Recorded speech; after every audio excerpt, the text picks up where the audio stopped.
morning, good morning, morning, good morning, morning.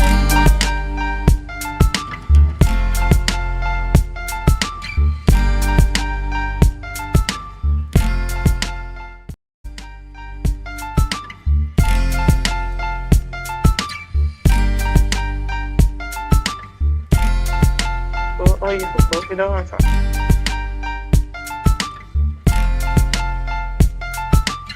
Good morning and welcome to Youth Wednesdays here on the Tobago Updates morning show. We're joining you live from the Port Mall in Scarborough, Tobago, and we want to send a special good morning to all of our viewers on channel 102 on Amplia, Facebook and YouTube. My name is Kaylee Lewis. And I am Luke Trim, and good morning everyone, good morning Tobago, and thank you so much for choosing Tobago Updates to start your morning on the right note. So Kaylee, a lot has been happening, a lot is about to happen. How are you feeling this morning? I'm feeling very excited to hear the discourse. I think it's going to be very interesting based on what we would have heard last week. But I think in addition to that, are you excited for Carnival, Luke? On a lighter note. As a university student, do I have the mental capacity for Carnival? We are going to find out very soon. But I'm thus far speaking to my friends that I live on the same hall with. We are excited for Carnival. I think I gave them my usual yes, but as you know, I love to say yes and don't show up. Of course, you know that. So hopefully, something changes. I've never got to experience a Trinidad Carnival. So I think based on how I'm feeling, I probably would jump out 1 or 2, but not too much. Usually for Carnival we do a lot of work, but if you want to experience anything this year, I think that would be very, very nice. Are there any songs that you like? No songs? I find the songs kind of didn't eat this year. Wow, that's crazy. But what about you? Well, I love Michael Tasha. Love. No Place Like Home? Huh? No Place Like Home? Nope. Well, yeah, DNA and The Runaway. I like those. So. Alright, so and then there's Anela Blackman as well. Okay, that's I nice. didn't hear it. Cool. Okay, well, we have news in 90 seconds, so we're going to head over to Natalia Nancy's for news in 90 seconds. Thank you, Kaylee and Luke. Here is your news in 90 seconds for Wednesday, 17th January 2024. Innovative Democratic Alliance leader Dr. Denise Sawyer-Fat Angus wants to push the Tobago Autonomy Bill. During a press conference held yesterday at the party's headquarters, Dr. Sawyer-Fat Angus criticized Chief Secretary Farley Augustine for his intention to make amendments to the self-governance bills without the input of Tobagonians. She called for a halt to that and urged for cross-island consultations. She stressed the need for mature leadership, pointing out Augustine's divisive rhetoric. The party's PRO, Kay Trotman, echoed the urgency, highlighting Tobago's crises and the IDA's commitment to decisive action. Trotman urged Tobagonians to consider the impact on economic development, emphasizing the importance of achieving autonomy for both Tobago and Trinidad. As the influenza season progresses, Dr. Faith B. Israel, Secretary for the Division of Health, Wellness and Social Protection, addressed the co-circulation of COVID-19, influenza, and respiratory pathogens in TNT, resulting in increased respiratory infections. Dr. B. Israel reported 4 COVID-19 cases on the island from December 2023 to January 2024, with no deaths or hospitalizations. She acknowledged cases of influenza and respiratory infections resulting in hospitalizations, with 2 influenza cases recorded. Dr. Israel stressed the importance of preventative measures such as hand washing, cough etiquette, social distancing, mask wearing, and isolation, urging the public to get flu vaccines for proactive health during this season. Minister of Foreign and CARICOM Affairs, Dr. Amory Brown, received a courtesy call from Dr. Gabriel Vivas Francesconi, the new country representative for the PAHO WHO. Francesconi, representing multiple countries in the region, presented credentials, and Brown warmly affirmed Trinidad and Tobago's commitment to a strong PAHO WHO relationship. Francesconi commended the country for its efforts in combating the pandemic and advocating for vaccine equity. The meeting concluded with a commitment to collaboration in addressing health priorities, including non-communicable diseases, universal health coverage, mental health awareness, and strengthening national laboratories. That was your news in 90 seconds.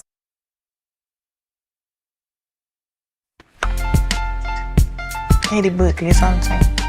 Thank you very much, Natalia, for that excellent read of the news in 90 seconds. So, Katie, we're going to go to the exciting part of Tobago updates, the birthdays. So, who do we have first on our list? First on our list, we're sending out happy birthday to Miss Pamela Leslie. A happy birthday to you, and I hope you enjoy your day today. Next up, we have Nidra Stewart. Happy birthday to you, Miss Stewart, from the Tobago Updates family. And we do hope that you enjoy the rest of your day. Okay, mind telling of yours what we have in store for them today? Well, this morning, if you did not see on Facebook with the ad that Luke would have done,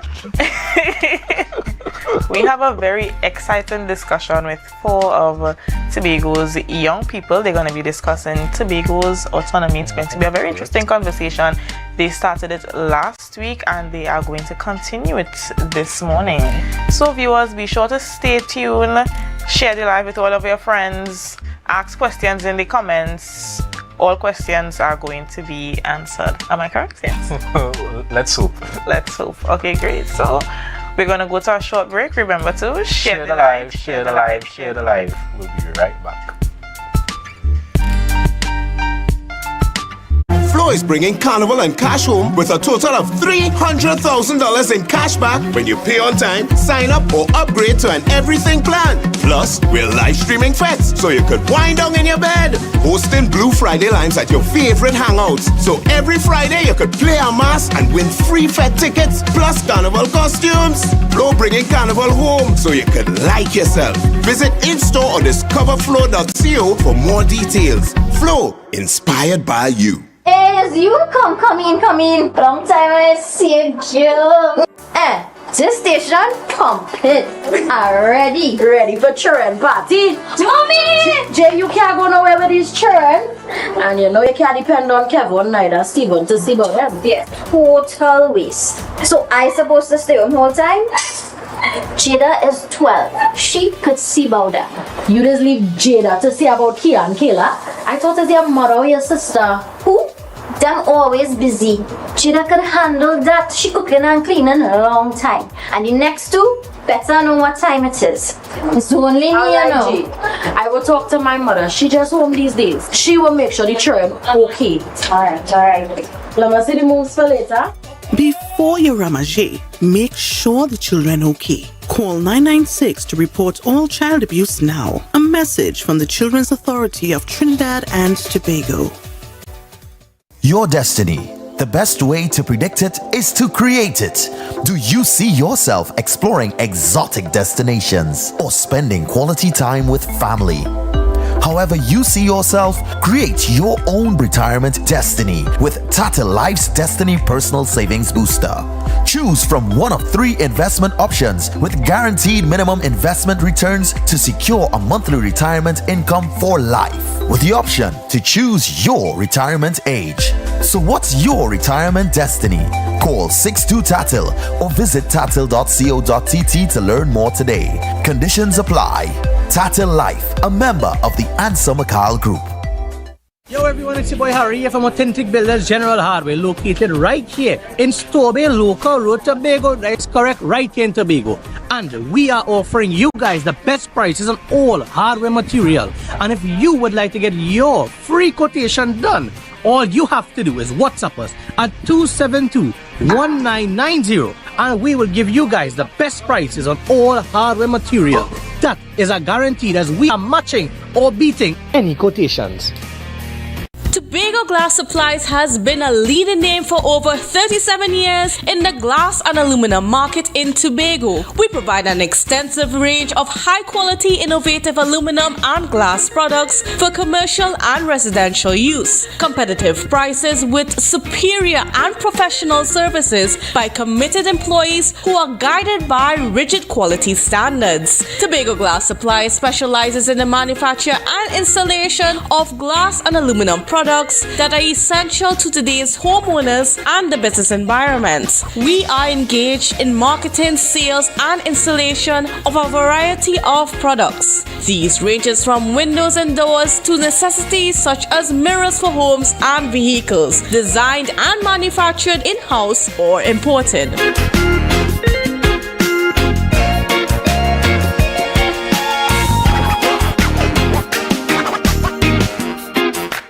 Hello everyone, it's your boy Harry here from Authentic Car Clinic, located right here in Tobago at Tobago Local Road. You can WhatsApp us or call us at 366-4173.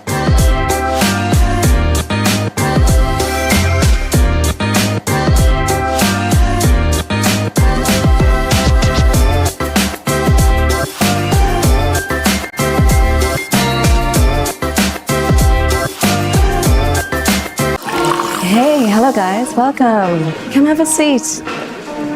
Oh, this is so stylish and I love the fabric. Darlings, you must tell us where you got your new furnishings. We got them locally at Standard. They've got new chic European furniture, crafted from high quality material. Oh, Standard? No, it's Standard, their brand new Hive collection. Experience luxurious European furniture at a price you will love. The Hive Collection, now exclusively available at Standard. Inner Health, number 13B Port Mall, Scarborough, Tobago, with over 25 years experience, offering services in and not limited to microscopic blood analysis, reflexology, and the sale of a wide range of organic herbal products used to supplement thyroid, lymphatic, heart, kidney, and brain health, and the male and female reproductive systems. Come and chat with us. Remember, your health is your wealth. Don't be fearful or ignorant about diseases.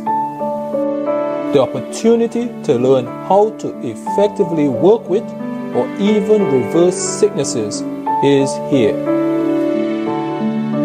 Do you know someone that is suffering from an illness? You are invited to come and learn in this in-depth, hands-on training program. Call this number and reserve your space in this God-inspired hands-on medical missionary training program going on in Tobago. See you there.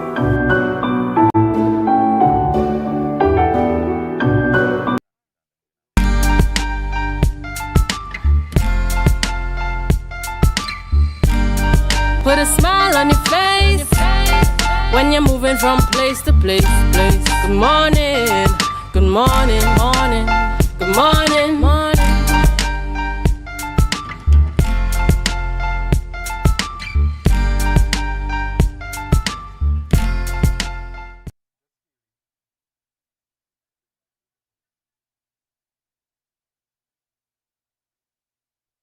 Good morning, viewers, and welcome back to Youth Wednesdays on the Tobago Updates Morning Show.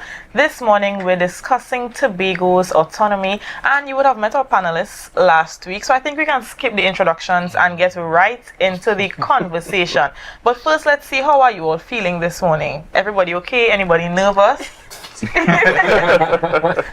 I guess you could say we are nervous because we know that a lot of persons are listening and we have persons who agree and disagree, but a lot of persons are very vocal about their personal opinions, so I guess that's something we have to watch out for. Yes. Well, I mean, don't focus on it too much. You know, just express yourselves, be free, say what you have to say. You know, as long as it's in keeping with what Tobago stands for.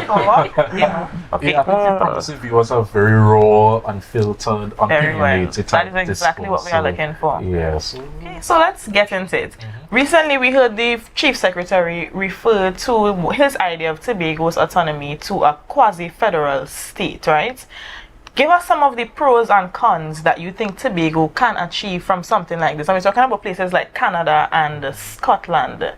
Scotland within the UK. Let's talk a little bit about that. What are some of the benefits or some of the drawbacks that Tobago can experience from quasi-federal state? Well, Kaylee, well, we need to remember that Trinidad and Tobago is somewhat defined as a unitary state. I remember when they had the GSC sitting, when they were trying to bring in principles that are used in federal type states, they were saying that it would not apply to Trinidad and Tobago because for the main reason that we are supposed to remain somewhat unitary. So I think we need to focus on that the bill is proposing that we become a unicameral system. So that in itself, you know, it has its pros and its cons. I think with a unicameral system, we can look forward to more efficiency when it comes to passing bills and all those stuff. But I think that it will probably has some disadvantages, such as bills will become too hastily passed. I think in Trinidad, where we have the bicameral system, the bills are more open to more scrutiny. It can be debated longer. Yeah, you see that part. It was very interesting in terms of the unicameral system because you see, at first, the bill that was sent in 2018, it proposed a bicameral system and it was changed because of the EBC saying that it's not suitable to Tobago's makeup because it would be disproportionate. But what it is that the Senate offers is that check, that type of independent bench that keeps the House of Representatives in check because the voting system in Tobago is kind of, we see a pattern of majority, like a majority party being selected in terms of the seats. We've had 11-1, we have 12-0, we just had 14-1. So when you have a unicameral system like that, it leads to a system where if you have a majority set of seats, where would there be any accountability? You would see bills being passed without any opposition really, because the minority is disproportionate in terms of seats to the majority. So where would that accountability come from?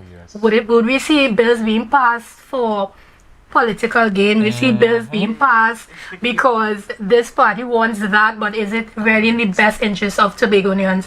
You know, not all laws are perfect and not all laws are good laws, which we would know. So we need to have a system where that accountability can be checked. I think that we need more independent persons in the Tobago legislature. I love the idea of us having the ability to make our own laws, but to what end can we make our own laws, but it may not be truly in the benefit of Tobagonians? Correct. Any opinions on this side? I mean, it is very important that we have accountability measures in place because we don't want a case where, as she rightfully said, people are doing things for political gain. It is time that we put aside the politics for the best interests of all of Tobago. And that system in which it involves ensuring that there is a heavy presence of accountability. There are people to scrutinize the bill and the legislature to ensure that the bills that are proposed are in the best interest of not some, but all, or a majority of the island, is very important as we go forward in rolling out this autonomy process. And I share those same sentiments because the bills, the laws that are going to be passed, we have to think about it. How is it going to affect the persons living on the island? Not just the politicians or those who are up there, but the average man. Will these laws be beneficial to us? Would they be affecting us? And we need to start looking at it from a bottom-up approach and not just a top-down perspective. Because at the end of the day, if we receive that level of autonomy, it all boils down to us as a people, and it's not for us because it's a political thing. It's for us as the people of Tobago. This is the benefit the people of Tobago, and not for political gain, as Jada would have said, or for personal gain. So you may pass a bill that may not be beneficial to the average person, and it's more beneficial to the business owner, etc. And that they will just continue growing and growing and growing, but the island is not developing as well collectively. Okay, yes. Speaking of development, obviously development is the ultimate goal. Keegan, you would have mentioned something last week regarding the amount of money that we are losing each year, that we don't have that we don't achieve Tobago's autonomy, right? With this new set of cash that we will be receiving, this new set of income that the country would be receiving, what are some of the things that you think are most important for Tobago's development? As a young person, you know, young persons coming up, we probably want to have our own family soon and that kind of thing. What are some of the things that you see most important? That's a very important point. I did a bit of research. I like to have conversations on the block because I like the block university, as we call it. And I asked all the gentlemen on the block, what does autonomy mean to them? And most people could not respond. And then when I explained to them that every year that Tobago does not attain that level of autonomy, we lose 1.3 on average $billion every year of funding that could be injected into our society, there was silence on the block. And they asked me the question, so if we are supposed to get more, why have they not passed the bill? What is Tobago losing? Think about it, Kaylee. Think about losing $1.3 billion every year. What could that do for our island as it pertains to development?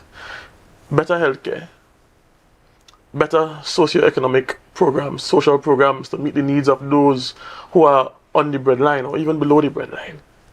And better infrastructure, better opportunities for young persons. We live in an island where, on average, the amount of money that we can do for infrastructural development is about $300 million. It hasn't passed $403 million in the past 10 years or so.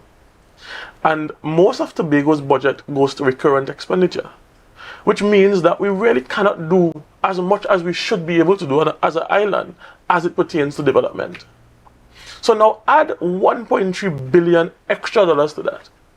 If we have been able to do so much with so little, imagine how much more we could do with an extra $1 billion annually.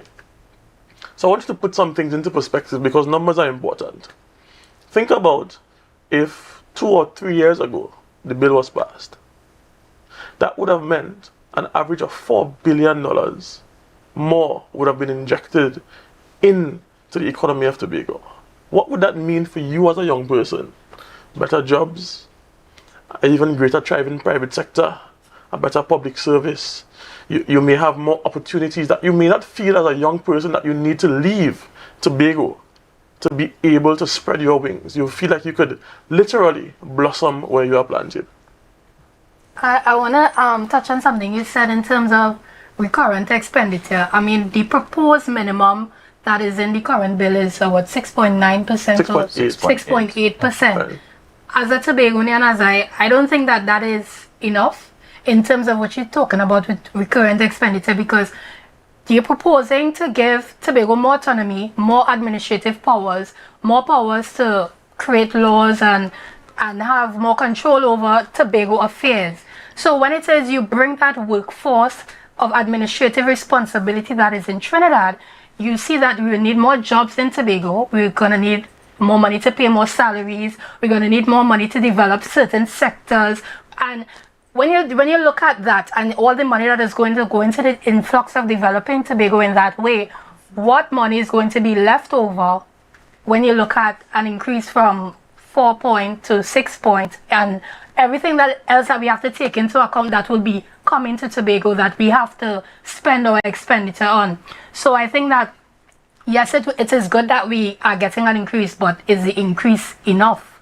I think one of the things they were trying to do to address that situation would have been taxes.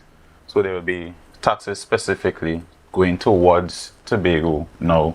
So like for example, we have taxes we pay and they go towards central government.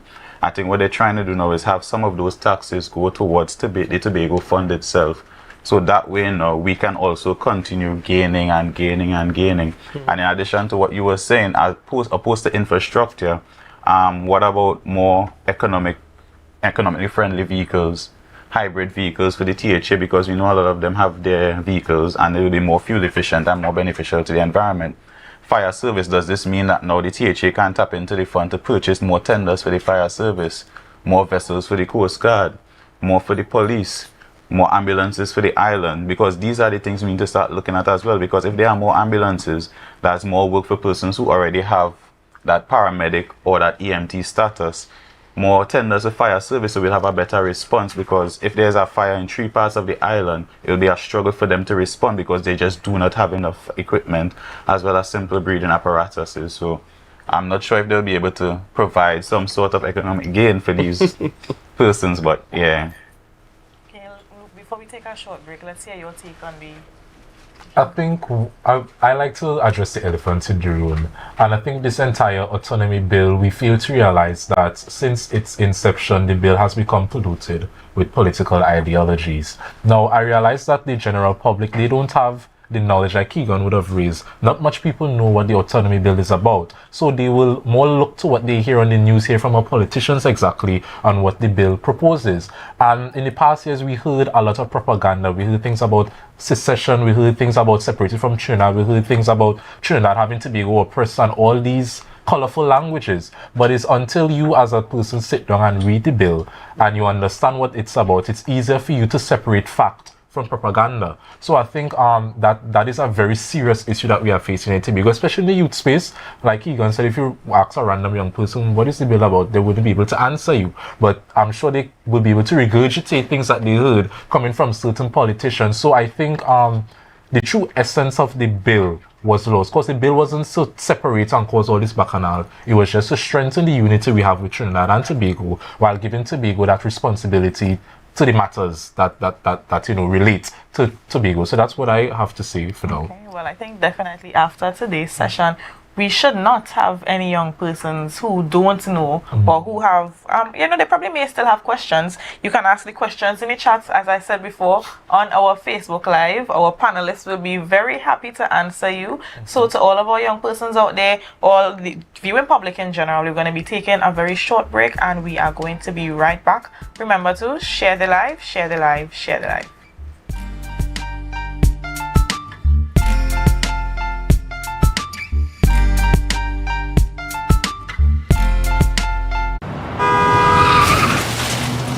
Everybody only worrying. Never ever worry. Don't mind how things looking hard. I tell them never ever worry. If your nice car get damaged bad, I tell them never ever worry. What I'm saying is true. So just consider Tatil is always right here for you. Never ever worry if sickness catch you off guard. I tell them never ever worry if times fall on you real hard. I tell them never ever worry. What I'm saying is true. So just consider Tatil will always be here for you. Never worry about a thing. Tatil, where people are people. You know what I mean.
Mouth-watering fries, salads, combos, and specials galore. Feeling for something to eat? Come and see. Our rotisserie is seasoned to the T. Kicking chicken, masala, and jerk roast. Crispy fries made from scratch. Who do you know can't beat that? Or salads freshly cut and packed. When you taste it, you'll be wanting to come back. So come check us out on number 2 Robinson Street, Uptown Scarborough, Tobago. We open on Saturday nights from 7:30 to 11:30 p.m. Monday to Thursday, we're open from 10 a.m. to 9:30 p.m. and on Friday, 10 a.m. to 4:30 p.m. Contact us at 772-7443 and all social media handles at The Rotisserie Factory.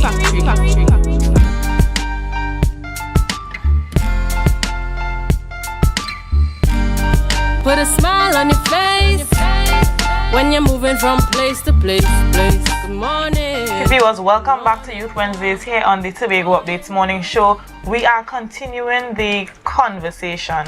When we left, Luke would have been speaking about a lot of young persons within the Tobago space not knowing exactly what is taking place with the Tobago autonomy situation.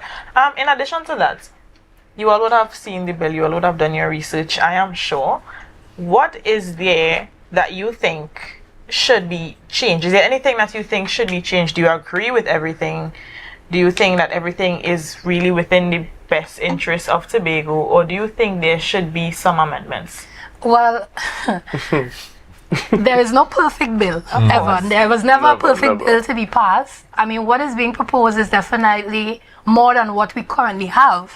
But the question is what is being proposed enough for Tobagonians? Because at the end of the day, when these parliamentarians pass the bill in Trinidad, they don't live over here. They are not suffering the effects of the bill. It is us. And I don't think that there is really enough Tobagonians, I should say, in the parliamentary space that could adequately advocate for the needs of Tobago, the living needs of Tobago. So in terms of what I was off air, we were talking about the percentage.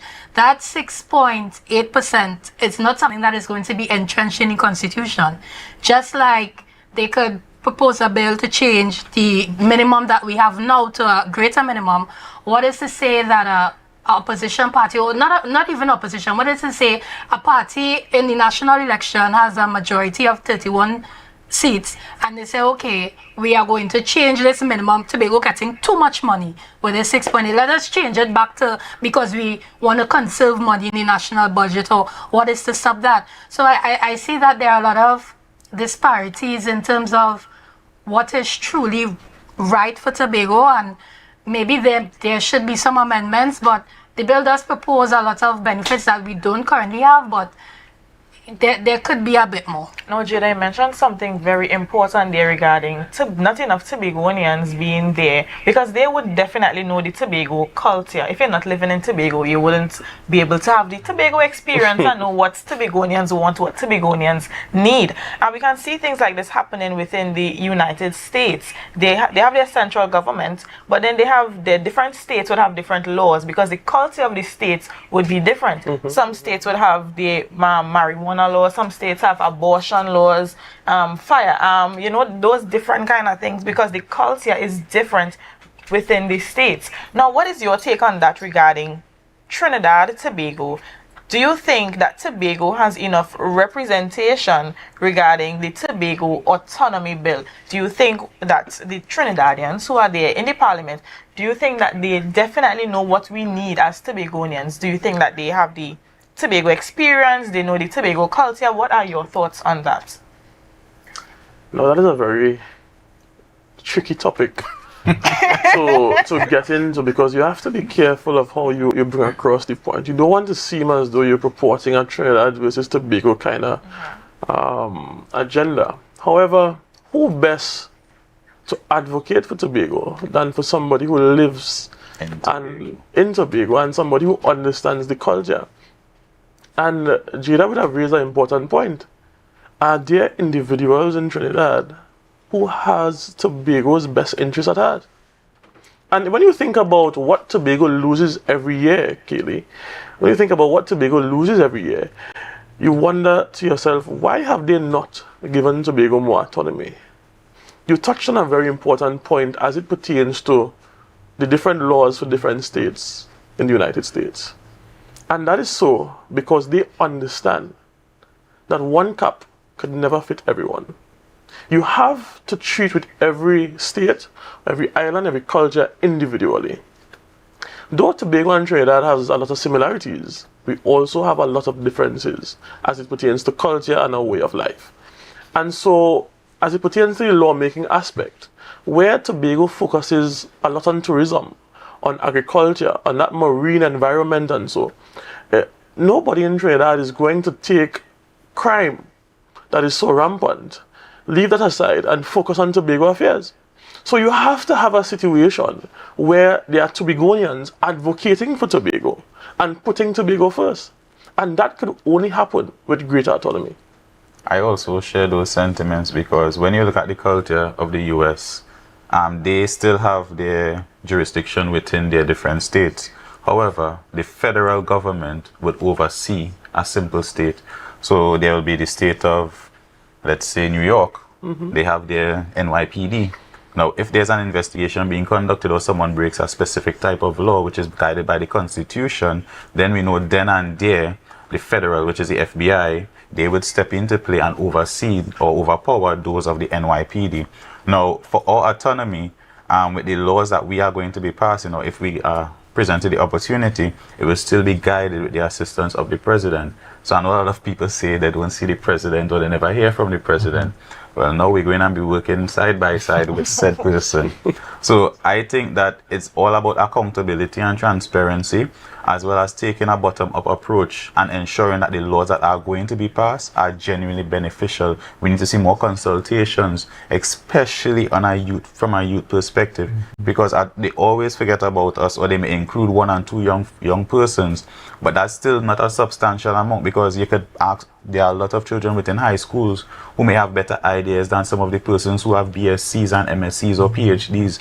So we need to have a wider scope, or a wider group of persons giving contributions to this, as well as we need to start ensuring that the media needs to start pushing out the more important information and stop just pushing out stuff to clickbait persons, as well as just to get that traction, because how you simply word something can make a big difference, because a lot of persons believe because it comes from the media, it's a credible source, and just the wording by itself, exactly, the wording by itself will just make it seem as though it's what it's not supposed to be, just for the attention of the reader, or for more views, or for more traction to their page.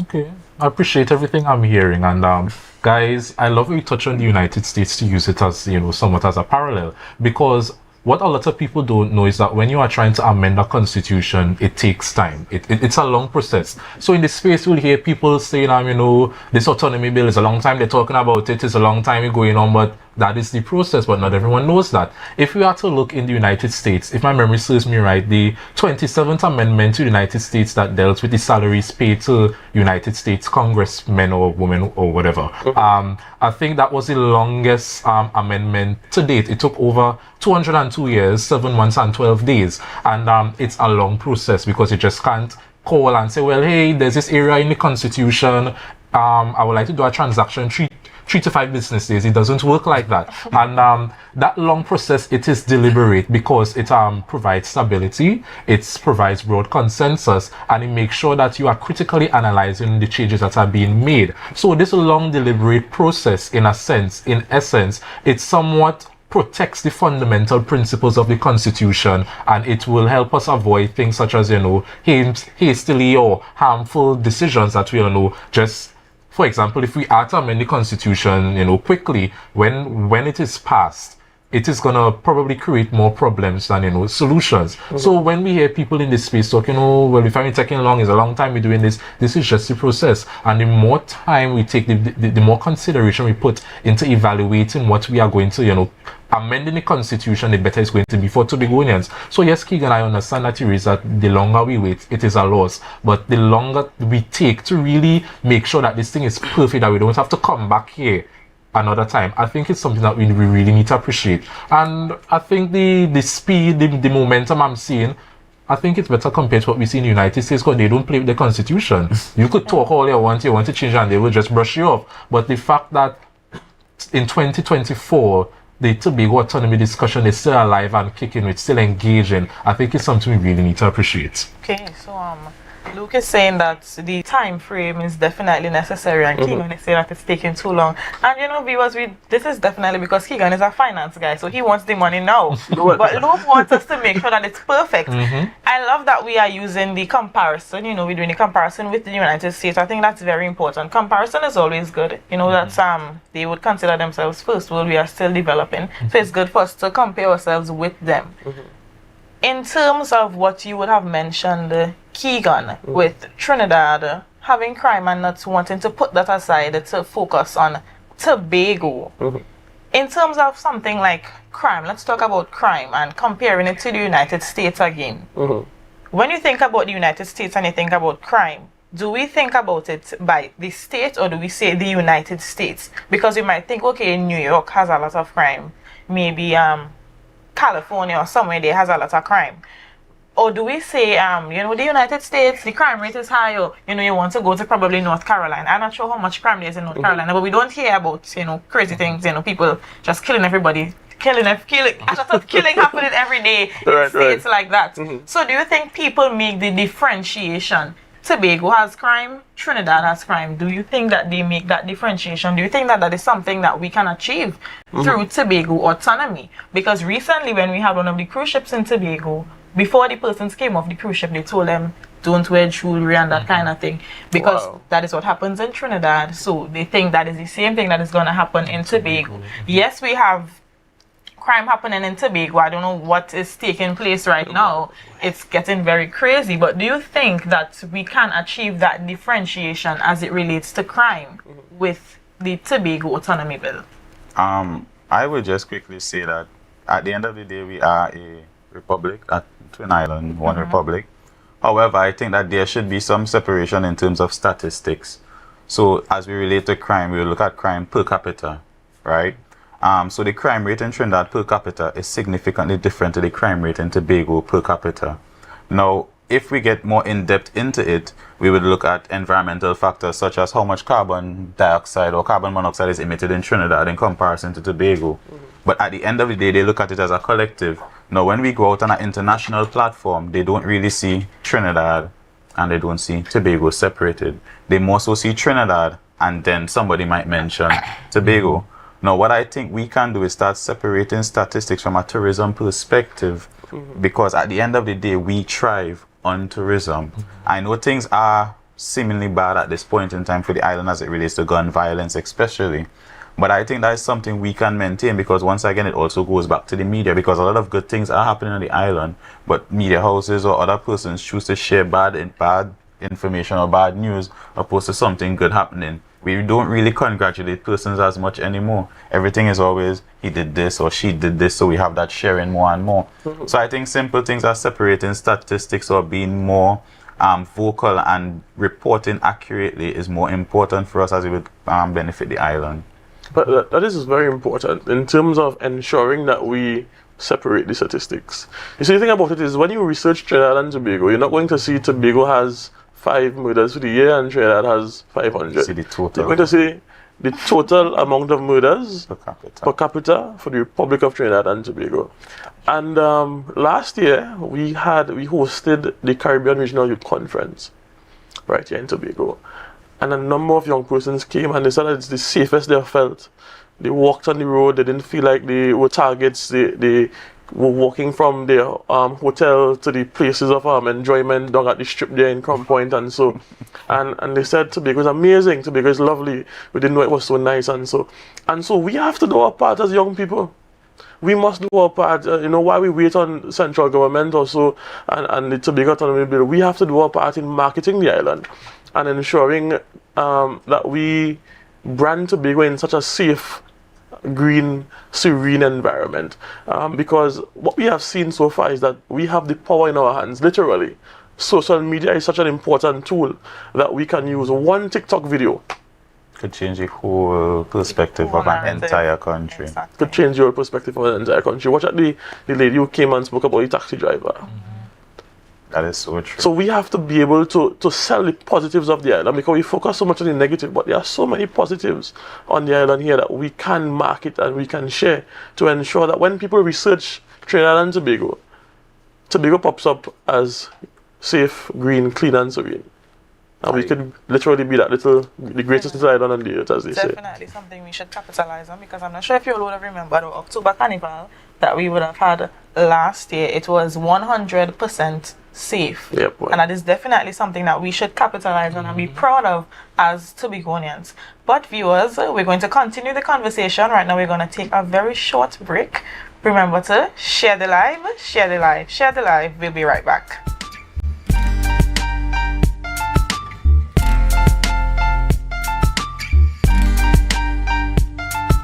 At JK Tech, we bring technology to your doorstep. From cutting-edge laptops to reliable printers, we've got it all.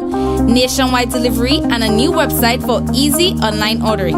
JK Tech is your one-stop shop for your electronics and computer needs. Carrying top brands such as Acer, Samsung, HP, and much more. Follow us on Facebook and Instagram at JKTechTT or visit jktechtt.com. Quality tech is just a click away. JK Tech. Evaluate your shopping experience, your tech, your way. Call our WhatsApp 383-2651. Shop smart, shop JK Tech.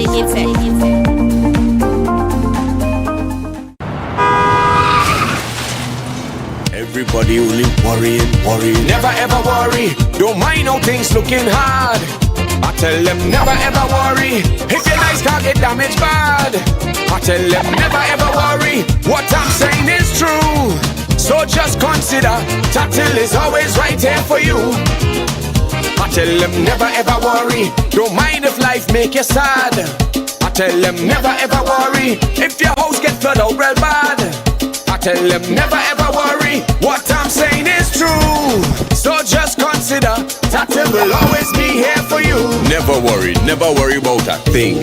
Tatil, where people are people. You know what I mean.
Put a smile on your face when you're moving from place to place. Good morning. Good morning. Alright viewers, we are back discussing all things Tobago autonomy. Well, unfortunately some of the gang had to disappear, so at this moment we're going to wrap things up with our final appeals to the people of Tobago. Jada, you want to kick things off for us? No problem. What I want to say to Tobagonians is to get more educated and more informed on the bills and what it would really mean, what is being proposed. We see that there are propositions of not having that interference from cabinet as much in terms of the administrative duties and functions of Tobago. We're going to have a Tobago-led really administration fully involved in Tobago's affairs. And what that would mean is that when you go out and you go to elect persons, I hope that we take a great sense of pride in voting and ensuring that the people that we elect have the best interests of Tobagonians at heart. You see that currently we have a Prime Minister that is a Tobagonian, we have a President of the Senate, we have a Chief Justice, we have a King's Council. I want us to elect a Chief Secretary and elect what they propose, a Secretary of Legal Affairs with that same distinction as we are electing a Prime Minister or we are electing a Minister of the House. So I hope that we take a great sense of pride and that we see that more autonomy will be coming to Tobago, which would mean that we have to be more involved in our own affairs as Tobagonians, and we have to be more responsible and take more pride, as I want to stress on. I hope that we really feel that sense and we focus a lot on our autonomy and our island. Okay, Jada, excellent. And just to touch on that, like you said, it's really important for us as Tobagonians to have that sense of pride in who we are,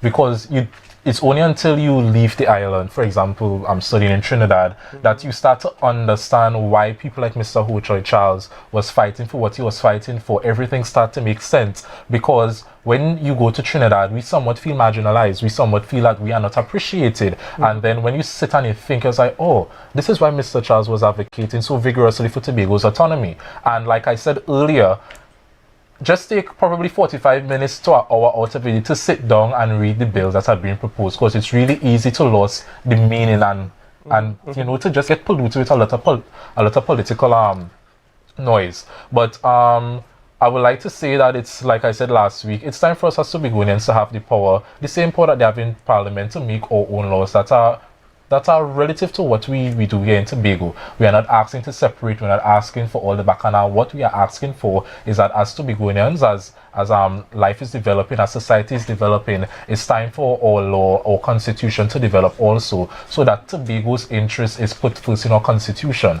So that's all I have to say, you know. I have to agree with you, Luke, and also with you, Jada.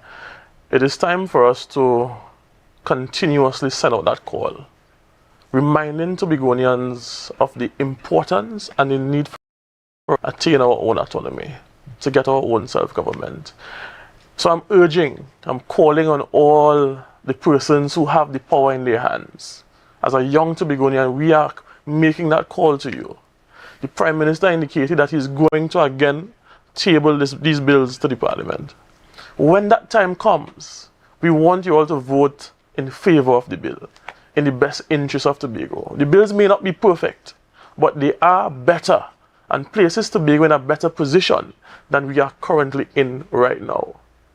So if you truly care about Tobago, if you truly care about Tobagonians and the advancement of this island, support this bill. Ensure that Tobago gets what Tobago deserves. It may not be perfect, but it is better. It is progress. Perfection is not what we are going for right now. We are going for progression.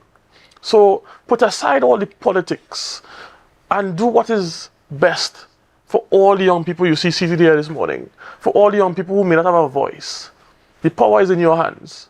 We need that 3/5 majority, and we cannot attain it without the support of both the government and the opposition. So do what is right. Do what is in the best interest of all the young people, the future of Tobago, and ensure that Tobago gets what Tobago deserves. Okay, nice. And guys, we touched on the media. We would have highlighted that the media somewhat they highlight the negative parts of what is going on in Trinidad and Tobago. But I mean, then again, when you see a story about crime, you'll faster click it than something that probably relates to the environment. Do you think that as young people, we can now probably come together, do a little media activism to really sell what Tobago is all about, especially with this autonomy discussion? Because in the US, you know, when they are trying to reform constitution, they rely heavily on the media to shape the persuasive narrative of the population. So do you think as young people we can come together and really do something where Tobago's autonomy is concerned? Young people, Tobagonians, everyone, we need to be more vocal and not just wait for Parliament to discuss or debate, but we need to say what we want. We need to come out and say, okay, I saw this in the bill, or I saw that, and I think that we deserve more, or I think that this is good. You know, we need to really say what exactly we want. We know that based on the consultations, what first went to Parliament is not what is before the House now. Right. It was first one bill that amended the Constitution, and then we see two bills coming for to be proposed. Are we in agreement fully with these two bills? Is it something that is in the companion bill that we want in the amendment to the Constitution? We need to speak up, and we need to speak out and say this is what Tobago wants in order for us to truly achieve what we deserve, as King Arnold say. Yes. You know, right in Tobago, we will say that, you know, we're not going to accept no Jenny Hen bring Ramgo type thing. I think as Tobagonians, we are supposed to say, well, this is what we want, this is what we deserve, and we're going to strongly advocate for it. We're not going to take any breadcrumbs and say, well, yeah, thank you, please. No.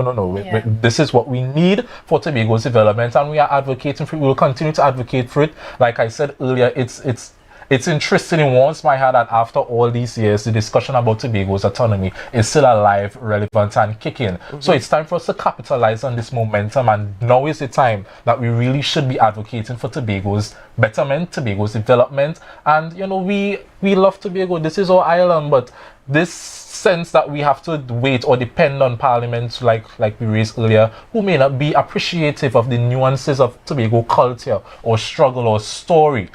I think it's time for that to end. It's 2024, which is this is a very visionary year.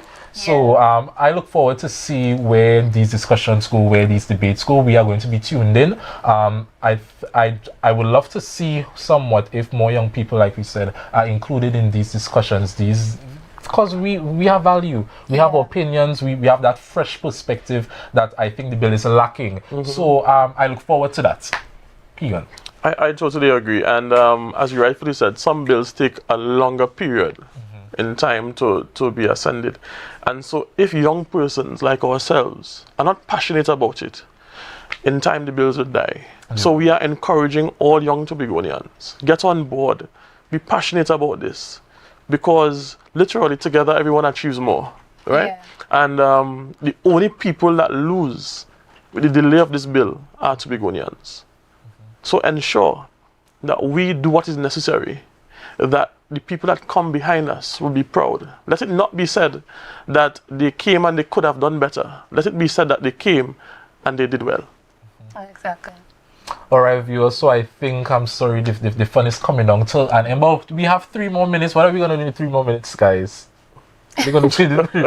I want Tobagonians to really think about why we are in this position. I know that we heavily rely on the public sector in terms of job allocations in Tobago, and something that is struggling and needs that pushes our private sector.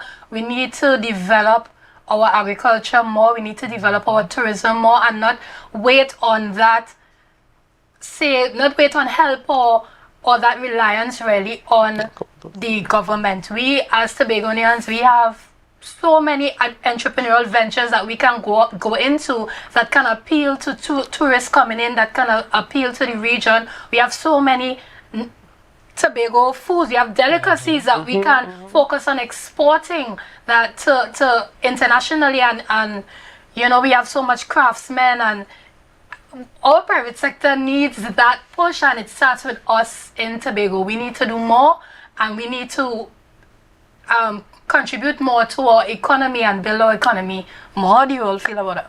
I totally agree, and I like that you touched on the private sector, but I would also touch on the public sector as well, because this bill, if you go in depth into it, you will recognize that it allows us to really fix the issues that we face here in the public sector on the island. We are able now to fill vacancies faster, deal with persons who have outstanding increments, deal with persons who haven't been promoted in years and stuff like that. So the bill allows us to efficiently and effectively manage and run our public sector. And when an efficient and effective public sector and a thriving private sector come together, that is an unstoppable island. That is literally the greatest little island on earth. Okay, so guys, I think we've reached the end at this moment. We want to thank everyone for tuning in. I just have homework for you all this week. This week, go on the internet and search up the bill, search up what's happening, and just read it for yourself and get that understanding. So when people come and want to have the conversation with you, you can have the conversation, you can contribute. So for everyone who's listening, all our regional partners, just know that Tobago is developing. We are advocating for autonomy and Hoovex loss. So so we're gonna take do I end the show? Do we take a break? Okay, so at this moment, guys, we have come to the end of our youth show here on Tobago Updates. We thank you once again for tuning in. We love you all. We appreciate your views and your opinions. So take care on this blessed Wednesday, and I'll see you next week. Actually, no, this is my last show. School is next week, so I'm gonna miss you all. So you'll probably see me in the next 3 to 5 business months. So so thank you once again for tuning in. Take care.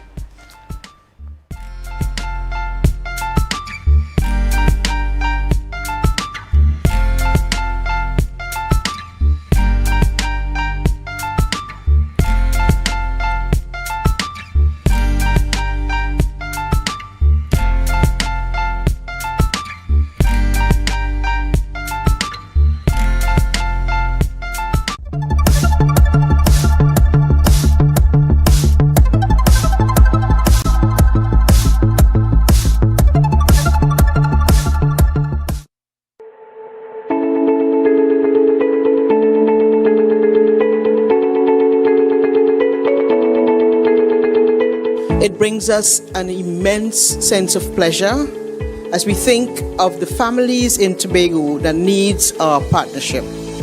It's really not about us. It's about helping the families on the screen who they visited only yesterday.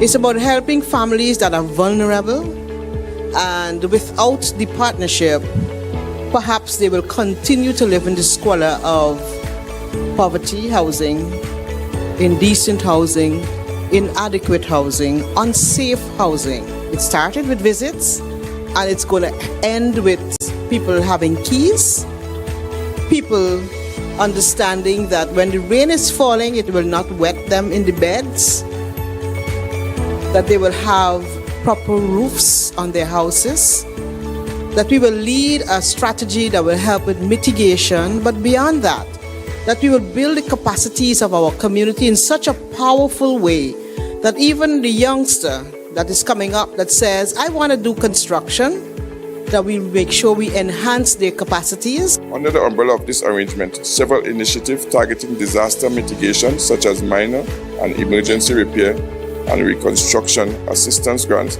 as well as community micro-projects and training programs, will be implemented. However, our first initiative will focus on resilient roofing and floor repairs, which will impact at least 40 families. Other projects are as follows: the implementation of participatory approach to safe shelter awareness PASA with rural communities. This initiative will facilitate the development of community action plans, which will identify priority projects and provide communities with the necessary support to successfully implement these plans, such as funding, training, and capacity development. 2. Building resilience to climate change in 3 coastal communities, as Ms. Messiah just said, by utilizing index use and GIS mapping, the promotion of rainwater harvesting and solar lighting initiative with rural communities. Our 5th project will provide low-cost option for low-income earners by improving living conditions and overall standards of living. We strive to uplift individuals and families in need.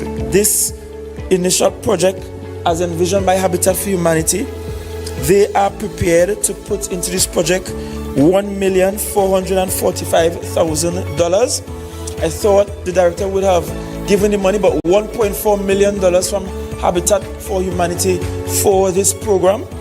And I wish to use this platform to say that the THA will match that dollar for dollar so that the project can go a much longer way in helping families. For the Home Ownership Made Equal program, the allocation in the budget was $3 million, and we are intent on taking it to $5 million. So it is $2 million more than what was allocated in the budget. I know you're hoping it could be 20 million, but as funds are available, we will see how much we can do. A home is not just a house. A home provides stability. A home provides security. A home provides a place where children can do homework safely at night. A home provides a learning environment where there isn't chaos, where you're not competing with the elements outside. A home means that your children that might now be vulnerable to predators outside because there are holes in the walls and there are breaches in the homes, those things are no more. A home means that your children have a sense of pride, of a place that they can come home to, a place that they can bring the friends across and they can play in the yard and so on. All of these things come with a home. There's a whole length of social benefits to be gained from having a home that is of value. And that's what we want to give to Tobagonians. That was a production of the Department of Information, Office of the Chief Secretary, Tobago House of Assembly.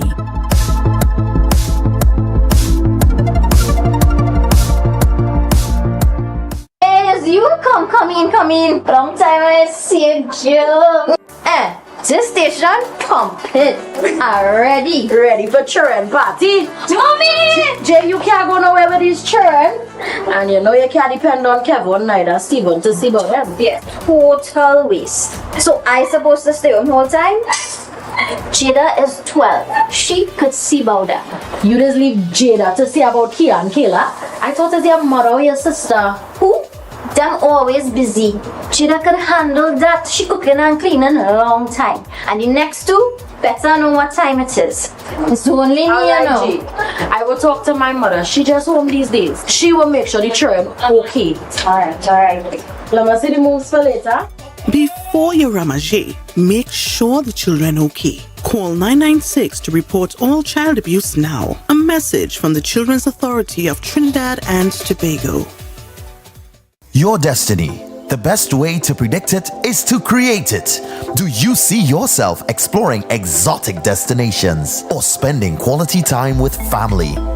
However you see yourself, create your own retirement destiny with Tata Life's Destiny Personal Savings Booster.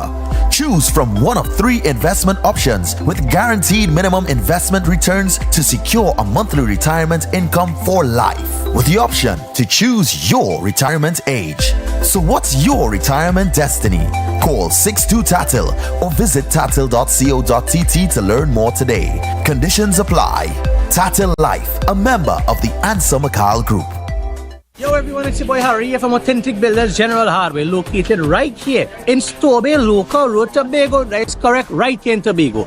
And we are offering you guys the best prices on all hardware material. And if you would like to get your free quotation done, all you have to do is WhatsApp us at 272-1990 and we will give you guys the best prices on all hardware material. That is a guaranteed, as we are matching or beating any quotations.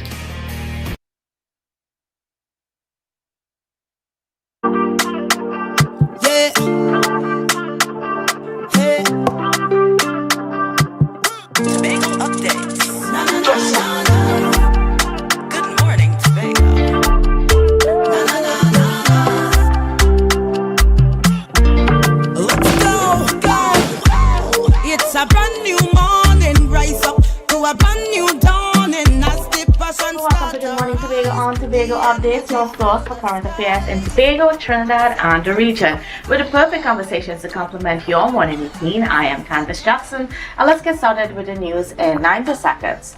Innovative Democratic Alliance leader Dr. Denise Soifat Angus criticized Chief Secretary Fali Augustine for his intention to make amendments to the self-governance bills without the input of Tobagonians.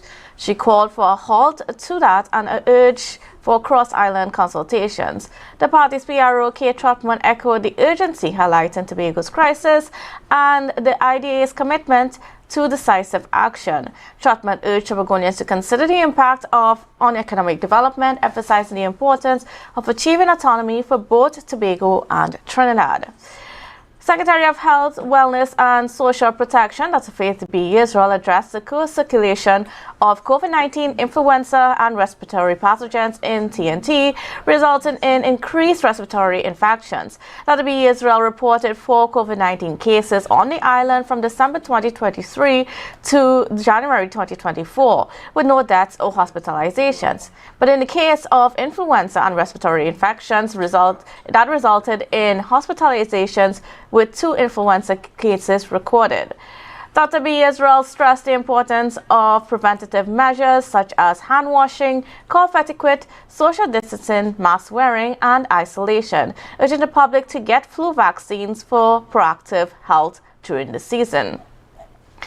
And finally, Minister of Foreign and CARICOM Affairs, Dr. Amory Brown, received a courtesy call from Dr. Gabriel Vivas Francesoni, the new country representative for the PAHO and WHO organization. Francesoni represented multiple countries in the region, presented credentials, and Brown warmly affirmed Trinidad and Tobago's commitment to a strong PAHO and WHO relationship. Francesoni commended the country for its efforts in combating the pandemic and advocating for vaccine equity. The meeting concluded with a commitment to collaboration in addressing health priorities, including non-communicable diseases, universal health coverage, mental health awareness, and strengthening national laboratories. And that was the news in 90 seconds. And before we go into the rest of our program today, we're going to take a quick break, so please don't go anywhere.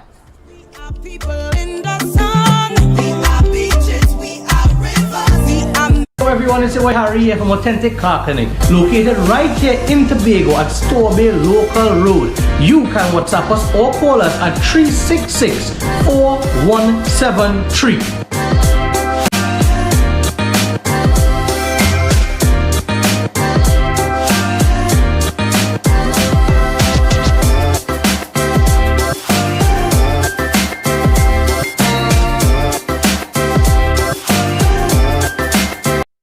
Is bringing Carnival and cash home with a total of $300,000 in cash back when you pay on time, sign up or upgrade to an everything plan. Plus, we're live streaming fets so you could wind down in your bed, hosting Blue Friday lives at your favorite hangouts. So every Friday you could play a mass and win free fet tickets plus Carnival costumes. Flow bringing Carnival home so you could like yourself. Visit in-store or discoverflow.co for more details. Flow, inspired by you. Hey, hello guys, welcome. Come have a seat. Oh, this is so stylish and I love the fabric. Darlings, you must tell us where you got your new furnishings. We got them locally at Standard. They've got new chic European furniture, crafted from high quality material. Oh, Standard? No, it's Standard, their brand new Hive collection. Experience luxurious European furniture at a price you will love. The Hive collection, now exclusively available at Standard. Inner Health, number 13B Portmore, Scarborough, Tobago, with over 25 years experience offering services in and not limited to microscopic blood analysis, reflexology, and the sale of a wide range of organic herbal products used to supplement thyroid, lymphatic, heart, kidney, and brain health, and the male and female reproductive systems. Come and chat with us. Remember, your health is your wealth.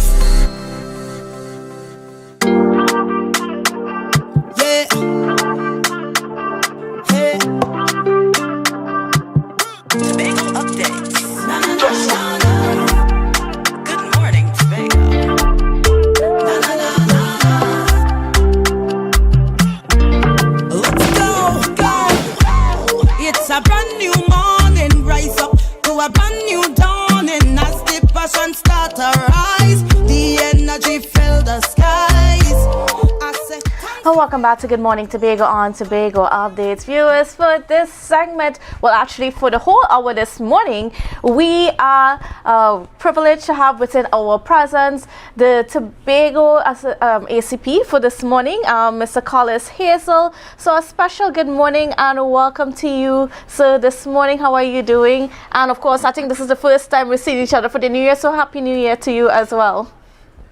Thank you very much, and it's always a pleasure to be here. And let me say welcome, and it's always a pleasure from the Police Tobago Division to be on your program, and I look forward to an interesting morning. Certainly, and you know, we've unfortunately in Tobago had quite a lot happening where crime is concerned. It's definitely not a place that we want to be, but it is where we are right now. When we went into 2023, the Tobago Police were boasting of about a 47% detection rate when it comes to solving murders and so on. And after the year we had last year, what are the statistics like now? Okay, so we are still at that for last year. And of course, we are in the position that we are in a new year where we are starting off with just for having 2 murders on the island. That is not a good place for this island, was where we start. Added to that, we are also faced with the idea of having a double fatal in terms of the accident that took place quite recently. So it has called for swift action, incisive action, and therefore the police will be operating at a zero tolerance at this point in time in order to curb the level of lawlessness that is taking place on this island. Candice, one has to understand where we sit. First of all, we are quite knowledgeable and informed that Tobago is a tourist destination, and that is sent first and foremost And in economies like this small island state, it becomes very volatile, where negative fallouts, negative travel advisories, and all these things can have a severe impact. It is not only about focusing on the main idea that we are a tourist destination, because with tourism, you have to first maintain your island, maintain your citizenry, and be able to ensure that it is safe for others to come and enjoy the safety. And that is our mandate at this point in time. We are geared towards ensuring that we, within a short space in time, that we dismantle, disrupt, lessen all activities that involve level of lawlessness on this island. And the public would have realized that we have started quite quietly in our interventions in terms of doing what we are set out to do. I want to take the opportunity as the Assistant Commissioner to apologize to the law-abiding citizen of this island as it relates to their going about, because there are going to be disruption. Uneasy is the head that wears the crown. The crown is mine. And therefore, I take full responsibility in terms of ensuring that the persons on this island with executive responsibility, that we keep Tobago safe. However, I must mention that this has to be a multi-pronged approach. Crime fighting is not just a policing aspect. And we, the executive of the TTPS, just came out of a 3-day retreat over the weekend in Port of Spain, strategizing of our plans for until 2026. And we would realize that basically you have seen that crime fighting now is dynamic, and therefore it requires, with the intervention of all these other aids that was not there in the past, it requires that multi-pronged approach that all hands ought to be on deck. But I would just want to share something with you and the members of the public, that we are increasing, and if we are to move forward, we have to ensure that Tobagonians be more work related with and more accommodative in ensuring that we rid the menace that is taking place in society. Yesterday we had an island-wide exercise throughout all points. And Candice, I can share with you that it was amazing to see and notice what was taking place via social media in terms of the messages that were being sent out there, fooling the airwaves all abroad social media. They're here, they're in Bethel, don't come here, do this, they now come, they move. So all our movements all over the place on chats, and that was sent to us by law-abiding citizens, came about.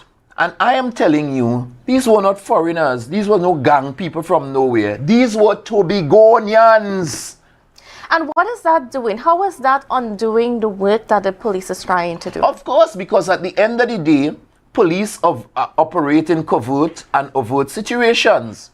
And clearly, the police of the past didn't have that challenge. Where at the end of the day, if you move from one place to the next, within a minute or so, the whole world and the whole broad base of people had an opportunity in order to tell you, well, okay, they come in, do this, do that, do the other, and alerting persons who are outside there creating public mischief. To create, and therefore we are the same citizens that continue to complain.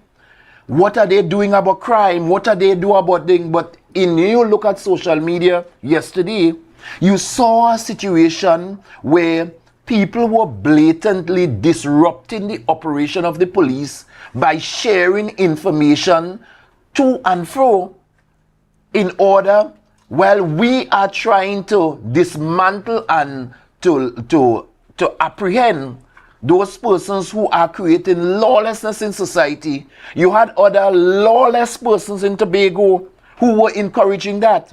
And if we are to move on and if we are to partner and solve this problem, clearly, one, I admit that we are up for an uphill battle, but two, we will be relentless in our movement and we will not be deterred in ensuring that that stops us. We would re-strategize, and as the young people say, we wheel in and come again. So is that happening right now? Are you looking at a situation, because you may not be able to stop the message boards from going forth, but you'll have to find a way to go beyond it or go around it. Of course, and that's why I said that we are not letting up in that vein. But I was just sharing that experience, of course, of the idea that this was one of our new challenge, and clearly it was not one in the past. We didn't have those kinds of fluid messages going forward in that dynamic and progressive way. And therefore, that is why I'm here. I'm always saying that, crime prevention and crime detection involvement is really a dynamic situation that we have to deal with from time to time. However, the officers continue to be focused. We are reaching with them, and we are putting all motivation strategies in place in order to create that opportunity that we can understand, first of all, that we are responsible as police officers with all the other intelligence, with all the other national security personnel on this island, in order to make sure that the responsibility is also to protect and serve the 65,000 persons who reside on this island, and to maintain safety and security. Now, you mentioned that, of course, you still were able to go ahead with exercises yesterday. Did it yield anything that would, Of course. The exercises yesterday saw us taking off the streets, lots of marijuana at various points throughout, large finds in cocaine, and of course, we were able even to move off persons who are wanted by other foreign countries for murder. And therefore, these are things in which we have to we have to treat it. We have had some persons here who are required on serious investigation that was held and is required by our counterparts in Trinidad. So the exercise was, I must say, was a successful exercise. It was termed Operation Clean Sweep, and Clean Sweep will continue until we sweep this place. But clearly, we are prepared to ensure that we will not tolerate this unrelentless amount of fear that is provided on our citizens in different communities of Tobago, that people wondering what is wrong with their little Tobago that has transcend into this idea of people outside here. And I want to say loud and clear as we speak, it is not about a blame game. It is not about casting aspersion about what happened in the past and what used to do in the past. Candice, we are operating in a world with exponential change. And that is what we have to face and realize. Time has changed. People has changed. Technology has changed. What we need to ensure that happen on this island is that leadership endures. And this is what I am bringing to the table. in terms of managing and from the executive command with my team of officers in re-strategizing, looking at the various scenarios and how we can be able to ensure to reach out here with the public. But I must hasten to add that it is not a single agency approach. One of our strategic pillar of our strategic direction of the organization is community engagement. And in that way, we are reaching out to all and sundries in order to ensure that everyone buy in and understand where we are, where we want to go, and how we can reach there. Critical among that, I've looked into the whole question quite recently to the fact that crime, in terms of crime fighting, can be considered a social construct. We have Durkheim posit that theory to us. And therefore, while we are trying to, the police from this lens is trying to weed out, to arrest the perpetrators of crime, we also need to understand that crime for some people is a big business. And therefore, so you are working against an area where people are seeking their economic endowment. And utilizing the rich is utilizing the poor in order to continue to be rich. However, while we fight against that, one has to understand, in order to motivate, to educate, and to sensitize some of those poor people, as I would call and sometimes label them, who are involved in that, we need to use education in order to take them out of where they are. And I look at the situation in Tobago, and I'm seeing where we have to provide some social programs. As we weed out, we need to sow. So while we weed out, we need to sow social interventions in order to meet and treat that people will change their ways. And I'm looking to the fact that there are some areas, if you don't find time for these people and creative avenues for them to get involved in, they are going to fall prey to social ills in society. So as we weed out, and if there is nothing to help them and develop them, they are going to get back there within the same space and continue their trade, continue their craft in order for survival. I am saying the time has come as well for the agencies to partner with us, both business and the Tobago House of Assembly, in terms of their partnership in developing some level of programming so that we can treat with this whole question of social interventions. When I look, I draw to your example, when I look in the communities, I'm not seeing, I talk to my own community, where is the lit basketball court in the night for these persons to take a sweat, all these young boys at all around the road? When I go to Glamorgan, a field that is utilized every day as I drive past there, there is the most amount of young people on that field, yet it's not lit, nothing is taking place there, so that at the end of the day, we could create an avenue. I can go further. We have in the Tobago House of Assembly over 41 sporting disciplines of coaches. I know because I am in the NGO and CBO world. Those coaches are working 8 to 4. 8 to 4. But they are there to work with community groups and sporting groups. When does community groups and sporting group meet? So we have some wrong alignment, and we need to put them right in order to do the work, so that at the end of the day, these social interventions that I speak of can get off the ground. We now need to have them working so that they could go out there and work with the football group at a later hour, get the young people involved. We need all those programs that used to happen, like dance class, drumming class, singing class, all those entrepreneurial programs that used to run in the evening, to get back up. And it's something we love. Yes. And we'll get more into that conversation when we get back after the break, but we have to take a quick break right now, so viewers, please don't go anywhere. We'll be back with ACP Hazel. Don't be fearful or ignorant about diseases. The opportunity to learn how to effectively work with or even reverse sicknesses is here. Do you know someone that is suffering from an illness?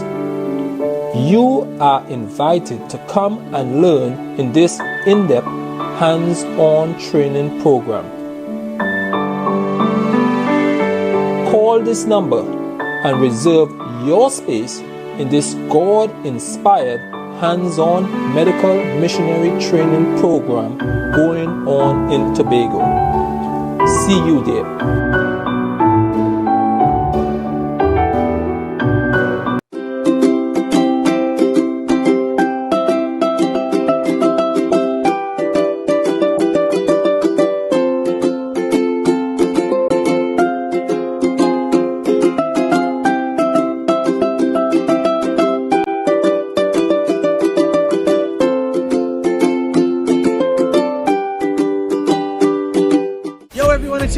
From Authentic Builders General Hardware, located right here in Tobago, Local Road, Tobago. That's correct, right here in Tobago. And we are offering you guys the best prices on all hardware material. And if you would like to get your free quotation done, all you have to do is WhatsApp us at 272-1990, and we will give you guys the best prices on all hardware material. That is a guarantee, as we are matching or beating any quotations.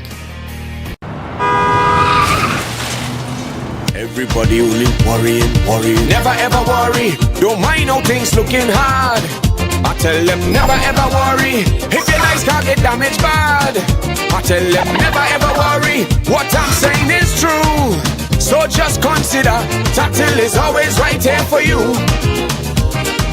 Never ever worry. If sickness catch you off guard, I tell them never ever worry. If times fall on you real hard, I tell them never ever worry. What I'm saying is true. So just consider Tatil will always be here for you. Never worry about a thing. Tatil, where people are people. You know what I mean.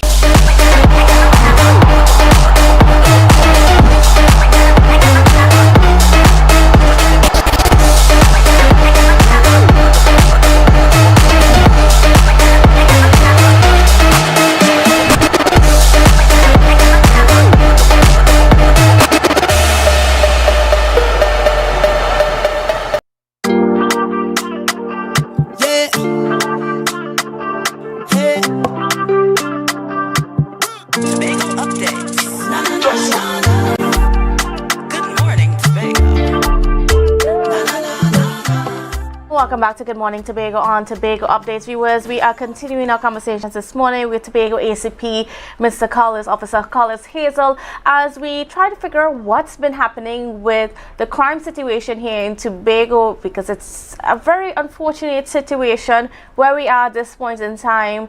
But there are things happening. But one of the things that Officer Hazel said, just before we went to the break, is there seems to be less social programs happening in the communities, and this is affecting the work that police can do. And you were specifically talking as well to the police youth clubs. We have some very active police youth clubs and some police youth clubs that are doing tremendous work in our communities, but it's only left to the community police youth clubs. So Candice, I make the point in terms of this multi-pronged approach in which we want all agencies on board in order to collaborate. Mm-hmm. Because from where we sit, we are seeing where the police has come in a concentric circle, full force, in that we arrest, we take people to court, Sometimes we do get conviction, other times we get a slap on the wrist in the judicial system. And some of what I have noticed as well is the fact where persons are given, let's take for instance, community service orders. Because we don't want to fill up our jails and we want to rehabilitate persons. And nothing wrong with that. However, those rehabilitation, most of those rehabilitation, are you not aware, Tobago is not aware that most of those rehabilitations are done at police youth club houses? So it has come full circle where we are arresting persons, we take them to court and charge them, and in terms of the rehabilitated process, it is back to the police youth clubs. We have 18 on the island, where at the end of the day, they are coming back there. The same persons who we arrest, we are now asked to rehabilitate their social level of dysfunction and bring them back to society. And therefore, that partnership approach needs to take place. We need all that is done by police officers, and we require assistance in order to do that. Because it takes the same trained police officers who have to now do all that work in order to treat with that. And therefore, hence the reason I'm saying the social intervention needs to be broadened in order to treat with misbehavior that is taking place in society. Young people and not so young people who are engaged in crime, and most of them, some of them are illiterate. We need to be able to treat with that, because those are the ones that are moving on and accepting the challenge to go out there to be this mistrants in society. And that call, that clarion call, is calling for approaches that will come from both the business, private sector, from the Tobago House of Assembly, from the religious groups, and all agencies coming on board in a multi-pronged approach in order to deal with social interventions that can see us working together to change behaviors that are taking place in society. We just can't sit down and wonder, well, what's taking place and what have you. We have to plug resources at the point where our challenges are. So we have a challenge now with crime, and therefore one of the intervention to that is to plug resources in terms of helping those persons who are committing the crime and changing their life away from that pattern. Now, I also want to get into some of the conversation about the actual crime activity that we're seeing here in Tobago. That there is a change, because previously, let's say we had the village, drug box, you knew them, but there was a certain level of criminal activity that was attached to them. What we're seeing now is that it seems that more of the gang culture is creeping up here in Tobago. So instead of just having village blocks, we seem to be having gangs. What is your intelligence saying about what's happening with our criminal activity, especially related to the recent shootings and murders that we've seen here in Tobago? Candice, you have people in this island who it's a competing crime fighting, dealing with a competing for resources. Okay? And clearly the gangs are competing for resources. And in that vein, they are trying to spout out and to find their personnel in every nook and cranny of a society. So they are on a recruitment drive, and they are coming to seek who they can capture. And are these gangs from Trinidad? These are people, gangs from that, coming from wherever they're coming from. But of course, they are looking for membership.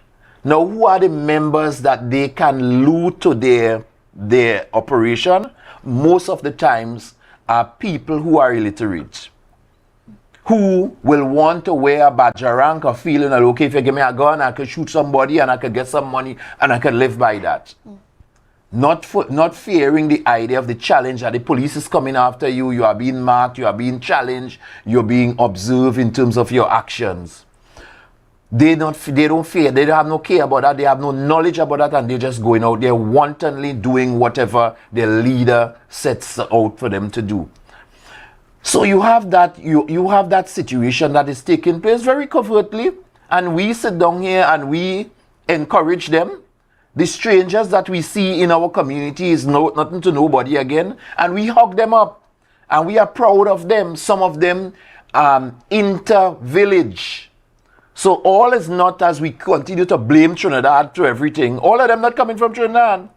You have inter-village, people who moving from different parts, from different communities, and going different ways, working in order to create their own fear in terms of their gang. Because you have to create fear among people in this island is just to create the idea that you are a part of 6 and 7. Like if 6 and 7 is this big destructive thing.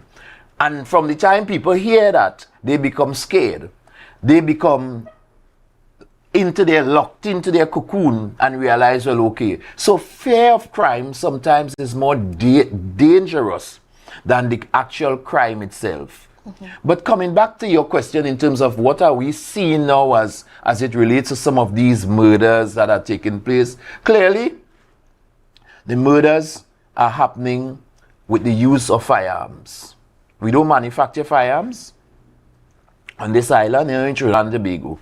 However, firearms, like we all know, come through our borders. Legal port as well. And therefore, for us to mend that legal port issue, there needs to be a collaborative effort in terms of us working in tandem with all heads on deck, both government and the Tobago House of Assembly, even need to put their heads together, and the Port Authority, that we need scanners on that port. We need scanners on that port to be able to detect, and it can happen. It happens all over the world. I was part of a team already that identify a scanner and the costing of that scanner for that project. What we need to do is be able to get that, because it poses a challenge for us, for the police officer to stay and check all those vehicles that coming off the boat individually, all those trucks and all of that, who bringing firearm here, covering on the sand, and all this sort of thing that we encounter. And therefore, we have to get more modernized in terms of our approach with utilizing machinery and equipment of detection rather than human element. So that is one in terms of treating with that. We have a situation as well where, of course, the other islands, the other countries where firearm is much more prevalent, it is more of trading firearms for food, for survival. So on the Venezuelan border and the court, which is very close to Trinidad, you have an exchange of guns for food, for medicine, for all these things, because guns are easy for them to acquire. At the end of it, it ends up on our porous borders here. And therefore, the fight is not only for the police. I don't hear the public calling out, where is the Coast Guard in all of this? In order to be able to ensure that they protect our borders. But we have to treat with everything so long as it gets on land. Because that is our responsibility. That is what we are about in terms of detection and protection. Now, some people might say that, you might know some of the areas where you would have illegal guns and drugs coming in. Are you aware of those points, and are you monitoring those points? Candice, one thing I always mindful of in terms of my interview is that I know when to speak, how to speak, and what to say. And you just take the code from that. There are things that I will not say in terms of policing. And therefore, what I can give you the assurance that we have a rigid and robust detection and intervention strategies in order to answer those questions. Okay. And in terms of, you know, working along with the port, because of course you mentioned the scanners, and for years, for many years, we've been asking for those scanners. And what's the relationship like with the port at this point in time, to even, let's say, to have the K9 units there, you know, doing the checks for vehicles boarding and coming off of the vessels and so on? Now, I must say to you that a meeting is scheduled with the port management and myself and the port board, because I realize that there has to be that multidiscipline, multi-pronged approach, and that has been one of my challenge. So a correspondent went out asking for a meet. It was acknowledged. So we will be meeting in order to treat with those situations as we see how we can be able to best strategize in terms of treating with that. The port is not the only one. I'm meeting with the business community, the chamber, in order to put some of my issues out in terms of what we intend to do, what are some of our challenges, and how can the business community, how can the NGOs and CBOs, so it's a broad stakeholder grouping in order to ensure that all of us get on deck together. And what about the relationship with the public? Because that also needs to be a major part of the conversation. We had an incident just recently where, you know, there was an officer that was alleged to, you know, not have a good repertoire with someone calling in for a home invasion. Of course, that was said to be in Trinidad. But we all often get reports of those challenges in the way that police officers deal with members of the public. And this, of course, does not augur well to the way that information comes forward. Candice, I must say to the end user of that service, I want to be one of the first person to apologize on behalf of the TTPS for that type of service. My commissioner of police and her executive has been utilizing the opportunity throughout in terms of ensuring that educating our officers to offer courteous and exemplary service to members of the public. However, like anything else, sometimes a bad apple will spoil the whole bunch. And good news don't sell. Bad news is what's sold to public. However, I must mention that was clearly something that has embarrassed us, and therefore we have examined it closely in terms of how can we re-strategize in terms of treating with that.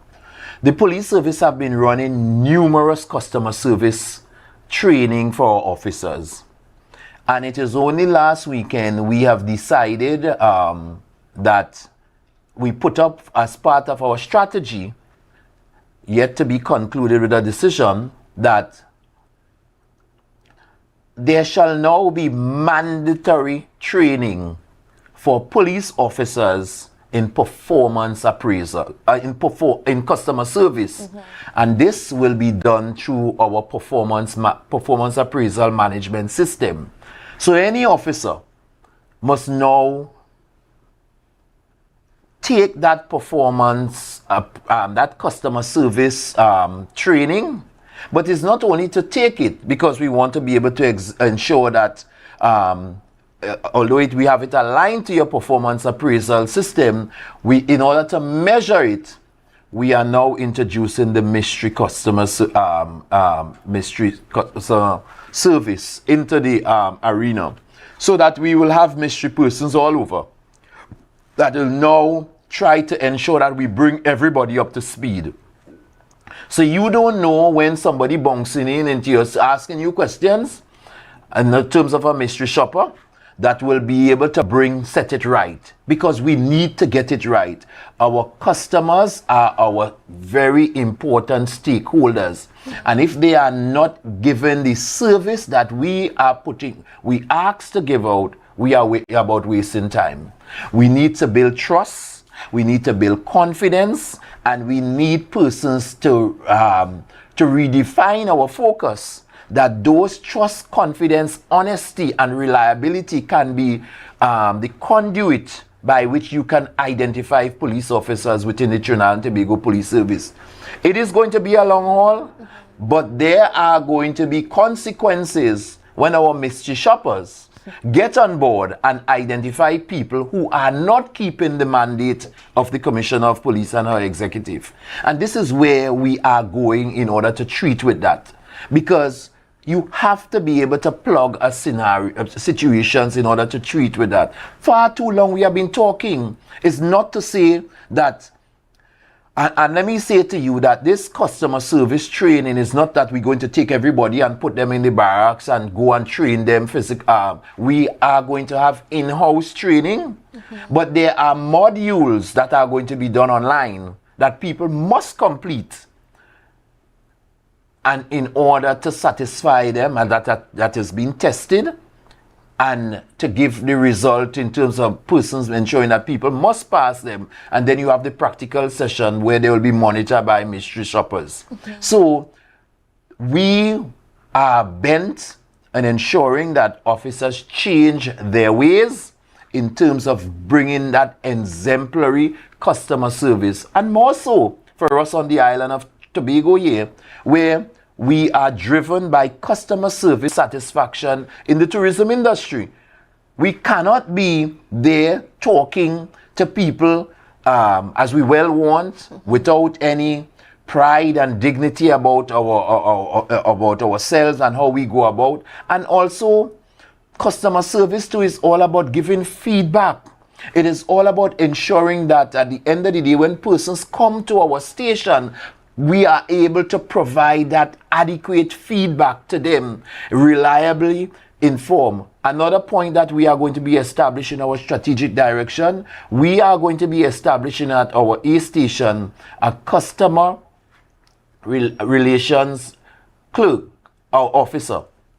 That officer in the larger station will be there to ensure that the public, that just as you will see in the bank, where someone will meet you and greet you when you get to the station, and of course that person could be the conduit to which you ask to get follow-up on informations at the very busy stations, so that our customer relations officers would be reintroduced into our what we call A stations in order to treat with members of the public. But clearly we have taken that on board, and we have already identified the strategies by which we would want to treat with that. Now, and then what about community consultations and community engagements and so on? Now, we've seen them in the past, and a lot of times it was the conduit as to how people, members of the public, would be able to give information to the police and to actually have that conversation and build that relationship with the police to make sure that we have a better handle on crime. Will we see some of that returning? Well, what I can say to you is that even in the Tobago space, I was very happy to be talking to a businessman quite recently right here in Scarborough who talk about our station council. And he attends station council's meeting, and they are able to identify what are their concerns to these inspectors and the sergeants, and in order to have them treated. That is all part of the stakeholder the consultations as well, in terms of customer service that we give out, so that people can come, anyone can find out when the station council is happening in their area and to be part of it, to provide that information. We are also providing too, beside the normal boxes at station where, you know, some people are very old-fashioned and archaic, they would still want to write their comments and drop it into the box. We are also providing the opportunity of digital, where people can now scan the code at the station, write out their comments, send it back to the public affairs, so that those that will deal with customer service as well. But we do have the situation at our stations where we have station council meetings where people can now, you know, relate their concerns in terms of what they need to see happening. We have included as part of the strategic direction of the organization, is what we are entrusted to do is community walkabouts. We have now redefined what a community walkabout will be and set it across the board in terms of a structure. So you're not just walking aimlessly about the place to say you have a community walkabout. You are going out there now in groups with police officers interacting with people in the community, engaging them in a meaningful way, understanding that this is part of what we organize as crime through environmental design, CEPTED. And we are now going to be looking at some of the challenges, seeing them with our own eyes, looking with them, seeing, well, okay, you may have, as I mentioned to you, crime is a social construct as well. So people may be disfranchised by its base of water, simple as you see it. But there is, later down in that while, there will be rioting, there will be fighting, people can't do anything. There's basic functions of society is not being met. And therefore, that spurs on to crime and criminal activity. So it is for us to understand that when we patrol and we see a leaking pipe, or a light bulb up there that is blown, you can't stop there as a police officer. You need to get in contact, call 800 bulbs in T&Tech and make sure that that bulb is repaired. Because at the end of the day, that becomes a target, a soft target to be utilized for the bandits to fall prey on the citizens. So it is all about a meaningful dialogue that we are zeroing to our officers. What's going on with our CCTV cameras here in Tobago? I know we have quite a few on the island. Are they working and are they being actively monitored? We do have some challenges, and I must make mention about that. And I want to, at this point in time, inform the public that at the end of the day, we do encounter some challenges with our OC in terms of our telecommunication systems, in terms of communicating with the stations. It is not that it was in the past, I must admit, where you could have called a station and you get that station direct. We have now gone into the trunking system where all the lines have gone into one big module and you can call. So while you may be calling CID, you may not really get that direct connection to the CID. In terms of that, because of the trunking system, there's extensions that will move off and taking you there from time to time. And that comes with technology. Sometimes we throw away the old for the new, but clearly the old is what it is. There's dialogue now in us for us now to try to reconfigure this whole communication situations. Some of the cameras, may I say to you, are not controlled by the police in terms of it is a Ministry of National Security apparatus. And therefore, they are the ones who are seeing about some of the cameras on the island. I know that they have started repairing cameras. There were over 2,500 cameras that had to be repaired. I can give you the assurance that for the carnival just concluded there, on the carnival route, all those cameras were working. And therefore, they continue after that in order to ensure that the cameras are up and functional. But what I want to tell the Tobago public with respect to this communication, you have a part to play in this camera as well. Don't just depend on the police apparatus or national security apparatus. You need to engage your provider. The government has reduced all tariff on ICT equipment, and all of us walking around with a phone in our hands, which is a serious device that can be a life-saving and a crime-fighting tool. I am asking persons, if you are to invest and if you are to help the police in terms of and create your safety, put in some cameras in and around your surroundings. Not only watching your house, but watching the entrance of how the perpetrator could get to you. Because that is critical. I say that with the knowledge that some in the investigations that are taking place, some of these murders that just went there could have been solved already had that apparatus be in place. So I am asking the citizens on this beautiful island, put some investment in a camera. Align it to your phone. Because you're walking around and you're only on Facebook and you're only doing WhatsApp and WhatsApping thing all about the place. But you could help yourself And you could secure your island and you could secure your space and your family by ensuring that you engage in a productive and sensible way in terms of spending some money on some security apparatus that can help us to catch the perpetrator of these crimes. And what about the state of our forensics here in Tobago? Where are we in terms of making sure that we apply the right science, the latest technology towards solving some of these crimes? And I'm not just talking about the murders, but even the home invasions and that sort of thing too. Well, as we rightly say, the devices have to be involved, some of these devices have to be in place.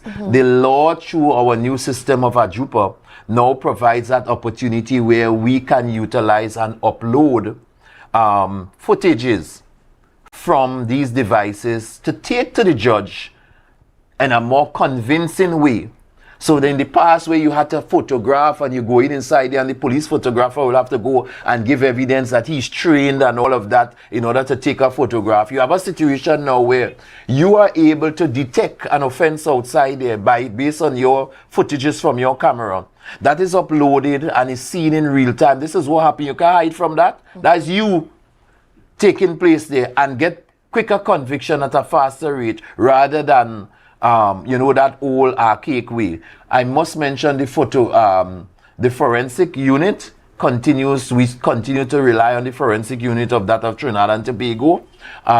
There has been some upgrade in that we have had officers now who have joined from the division, who have joined the forensic unit in terms of analyzing firearms and ammunitions and stuff like that. And we continue to work with them in terms of getting assisting in terms of the solvency with respect to crime and criminal activity. So we do not have a separate forensic unit of our own here, but we depend on the National Forensic Unit for the services that are provided in crime fighting. Do you think that is something, having our own unit here, forensic unit, do you think that will help more in solving or having a quicker resolve of crimes? I would say no. At the end of the day, a forensic unit, we can talk from here to thy kingdom come.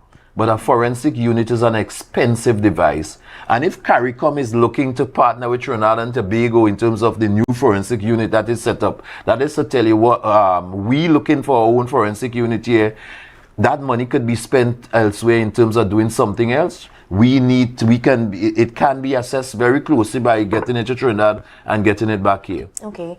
Now we've got just about a minute left for our conversation here. It's Hazel, so I just want to give you the floor to just say a few words to Tobago in just a minute time. So I want to say to my people on this island that the police is very much aware of what is taking place. We are up to the task. We continue to motivate the officers to be resilient and dedicated to duty, to what they would have been their oath of office. We are still reminding persons that if you see something, say something. The carnival is on our doorstep, and therefore I have had conversation with the secretary that the carnival will not be what we just came through as for the October carnival, and therefore it would be tailored down a bit in terms of some of the activities that they were going to have. So we are still saying we still need to keep it safe and to make it safe. And you play a critical role in the national apparatus in order to ensure that safety and security abides on this island. Tobagonians, we continue to talk about the fact that we are Tobagonians. But the Tobagonian of the past is perhaps not the Tobagonians present, and therefore we need to educate, we need to sensitize, and we need to act as a catalyst for change in this era to make those who are coming now understand what we used to do when we talk about our Tobagoness. That unity, that love that was abound on this island needs to return. We can't give up. We can't let up and talk foolishness like now is their time. We need to ensure that we entrench the boundaries of this island in ensuring that we shape and mold our young person into productive citizens. The time has come. Nobody else will do it for us. We need to play that pivotal role in doing it for ourselves. No amount of blame and going out there and condemnation to different persons are going to solve the problem.